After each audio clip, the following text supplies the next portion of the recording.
In this video, we're going to be talking about fitness, and we want to make sure that your mentees are cleared for physical activity before starting any workouts. You should also maybe have a conversation with them and or their parents about communicating with you on if they feel pain, dizzy, or lightheadedness. Also, we're going to be working in a weight room today, but if you don't have access to that, a lot of the exercise we'll be doing, you can do in a large area of any kind, maybe even outside. Also, depending on the developmental ability of your mentee, you want to make sure that the goals and the exercises are appropriate for them. All right, let's get started. All right, in this fitness video, I'm going to be serving as the mentor and Jeff is going to be serving as the mentee. And I'm going to be taking him through a total body workout. So I'm going to start Jeff off with a warm-up. He's going to step on the treadmill and he's going to stay walking at a slow pace. And depending on the ability of your mentee, you can either choose the pace for them or he can do it himself. I'm going to trust Jeff to start off himself at whatever level he thinks is appropriate, and then I'm going to double check behind him. But before he started, he clipped the safety harness onto his shirt in any spot so that if things get too fast and he gets too far away from the front of the treadmill, it's going to automatically stop. Just like that. Also, I'm going to have Jeff do about an 8-minute warm-up, but stay walking. He's going to increase his speed, but he's not going to get up to a jog quite yet because we want to save his energy for the rest of his workout. All right, Jeff's first exercise is going to be body weight lunges. So this is a good one that he's going to do that you don't need any equipment for unless you want to add weight to it.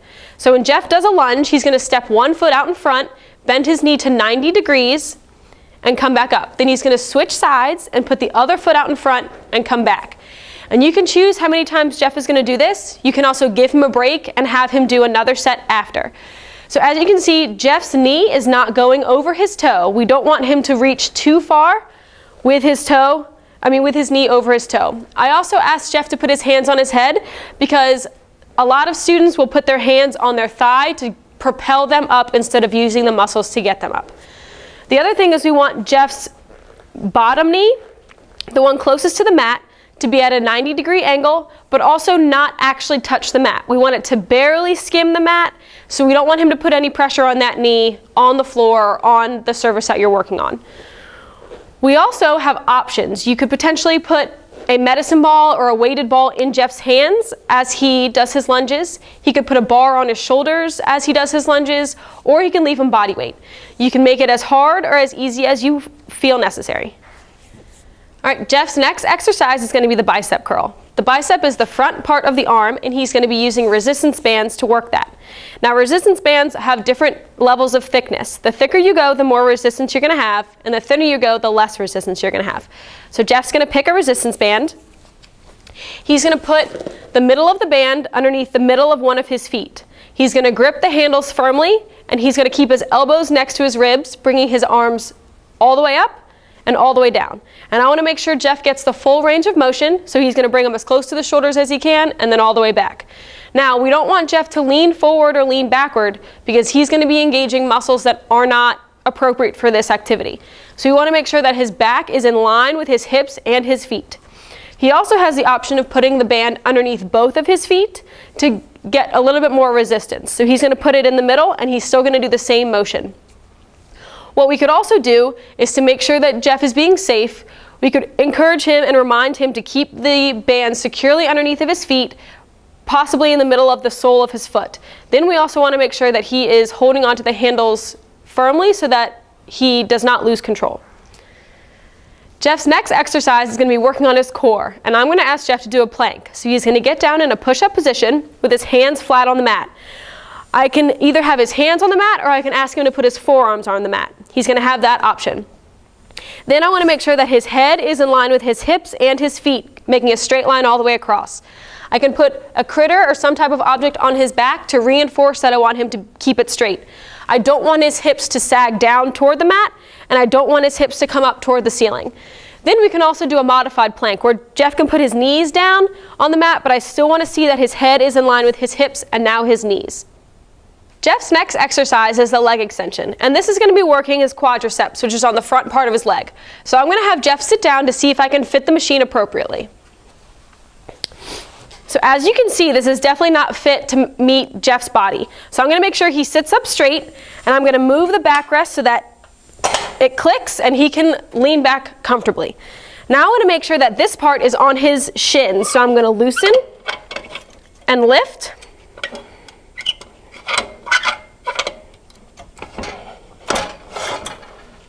and then tighten it again. This way, Jeff can be comfortable, and it's going to be on the bottom part of his shin. Now I want Jeff to straighten his legs without locking his knees. And he's going to bring it down slowly and controlled so that the weight does not slam. Now, if you haven't worked with your mentee in a weight room before, you might want to start the weight off very light because you can always add more. But if you have worked with them in the past, you can base it off of what they've done and maybe watch them grow and chart it as you go along. The next upper body exercise that I'm going to have Jeff do is called a floor bench. So I'm going to have him lay down on the floor on his back, and he is going to have the option of having his feet flat on the floor and knees bent, or his legs straight out in front of him. And what we have here is a body bar, and I'm going to help Jeff by bringing the bar to him and make sure he has control before I let go. What he's going to do is bring the bar all the way down so that his elbows touch the floor and push it back up. This is working his chest muscles and a little bit of his shoulders and arms. He wants to keep the bar right at the center of his chest the entire time. Now, some other options for Jeff, if he didn't want to use a bar, would be to use dumbbells. So he would put one in each hand, and he would do the same motion. So he could bring his arms all the way down, elbows to the floor, same thing. I want to be here the whole time to make sure I am watching Jeff, spotting him, just in case the weight gets too heavy. Another option for Jeff would be to use a medicine ball. So he'd put two hands on the same ball, but still bring his elbows down and push up. So there are many different ways you can do this depending on the equipment you have available. The next activity we're going to be doing is using stability balls, and these are called leg lifts. This can really work on core strength and balance. So the purpose is to lift one leg off the floor at a time while staying stable on the ball. So you can either lift one and then the other, like repetitions, or we can lift it up for time. So lift up one leg, hold it for 10 seconds. Once we get to 10, we put it down and then do the left leg. So we can also hold hands if Jeff has some core or some balance issues, and we can do it together for reps or now together for time. This way, Jeff can see me the whole time, knows what he's expected to do, and can mimic me, and we can do it together. Now that Jeff has finished his workout, I want to make sure I give him a cool down. So he's going to get on the bike, and the cool down purpose is to lower the heart rate and get it back to a normal resting heart rate. So when he gets on the bike, he's again going to go at a slow pace to make sure that he is cooling down instead of getting his energy back. So when he is on the bike, I want to make sure that he's doing maybe 5 to 10 minutes of a cool down before we stretch. The last thing I'm going to have Jeff do is to go through some stretches. We want to make sure that we are doing the same stretches for the muscles that we work during our workout. We also want to make sure that we do about 15 to 30 seconds of holding a stretch before we move on. And then if we were to do stretches that require something on both sides, we want to do equal amounts on each side. So if I hold this stretch for 15 seconds, I want to make sure I switch and do the same amount of time on the other side. I also want to make sure that Jeff's not feeling any pain. He might feel a little bit of discomfort, but no pain. The other thing I don't want to do is I don't want to come behind Jeff and stretch for him because I don't know what he's feeling, and I don't want to put him through more exertion than